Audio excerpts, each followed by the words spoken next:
আসসালামু আলাইকুম। আমি খাদিজা আক্তার সুমনা ঢাকা থেকে বলছি। কাছে বা দূরে যে যেখানেই বসে আমার ভিডিওগুলো দেখেন না কেন সবাই আমার সালাম গ্রহণ করবেন। আশা করি সবাই ভালো আছেন, আমিও আলহামদুলিল্লাহ ভালো আছি। প্রতিদিনের মতো আজকেও আরেকটি সকাল শুরু হয়েছে। নাস্তা বানানো থেকে বিছানা ঘর গুছানো শুরু হয়েছে। মেয়েদের কি কাজের শেষ আছে?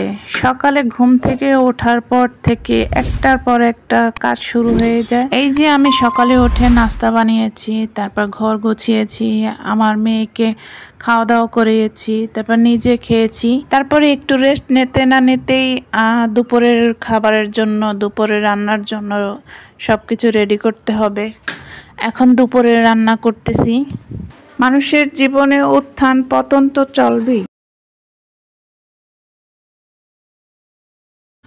আজকাল এত গরম পড়েছে যে আইসক্রিম না খেলেই নয়। আমাদের এখানে প্রচুর পরিমাণে কারেন্ট চলে যায়, প্রচুর লোডশেডিং হয়। হঠাৎ করে দেখলাম আকাশ কালো হয়ে বৃষ্টি নামা শুরু করেছে।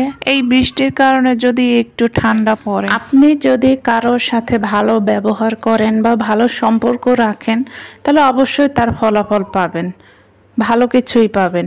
আর যদি আপনি কারোর সাথে খারাপ ব্যবহার করেন বা খারাপ কিছু, তার ফলও আপনি খারাপভাবে পাবেন। এই ব্যস্ত শহরে সবাই একা, তাই না? আত্মীয় স্বজন থেকে দূরে থাকা মানুষগুলো যদি কাউকে বন্ধুত্বপূর্ণ সম্পর্ক কারোর সাথে রাখা যায়, তাহলে অবশ্যই আপনার বিপদ আপদে অবশ্যই তাকে পাশে পাবেন, তাই নয় কি? আর আপনার প্রতিবেশী যদি ভালো হয় তাহলে তো আর কোনো কথাই নেই। একাকিত্ব শহরে অবশ্যই সঙ্গের দরকার আছে, কোনো মানুষই একা থাকতে পারে না। বিকেলের দিকে ছাদে আসলাম। এটা হচ্ছে আমাদের বাড়িয়ালের ছাদ বাগান। আমার কয়েকজন প্রতিবেশী রয়েছে যার সাথে আমার খুব ভালো সম্পর্ক।